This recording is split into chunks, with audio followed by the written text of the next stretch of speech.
নমস্কার, হিলি নিউজ বাংলায় আপনাদের সঙ্গে আমি মৌমিতা। এই মুহূর্তে যে বিশেষ খবরে চোখ রাখবো। পবিত্র ঈদুল আজহা উপলক্ষে দক্ষিণ দিনাজপুরের হিলি স্থলবন্দর দিয়ে ভারত বাংলাদেশের মধ্যে টানা 7 দিন পণ্য আমদানি এবং রপ্তানি বাণিজ্য বন্ধ রাখার সিদ্ধান্ত নিয়েছেন বন্দরের ব্যবসায়ীরা। বন্দর সূত্রে জানা গিয়েছে, আগামী 25শে মে থেকে 31শে মে পর্যন্ত হিলি স্থলবন্দরের C&F এজেন্টদের কার্যক্রমই সম্পূর্ণ কিন্তু বন্ধ থাকবে।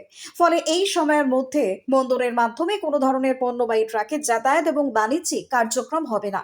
তবে ইমিগ্রেশন চেকপোস্ট দিয়ে পাসপোর্ট যাত্রীদের যাতায়াত স্বাভাবিক থাকবে বলে জানিয়েছেন কর্তৃপক্ষ।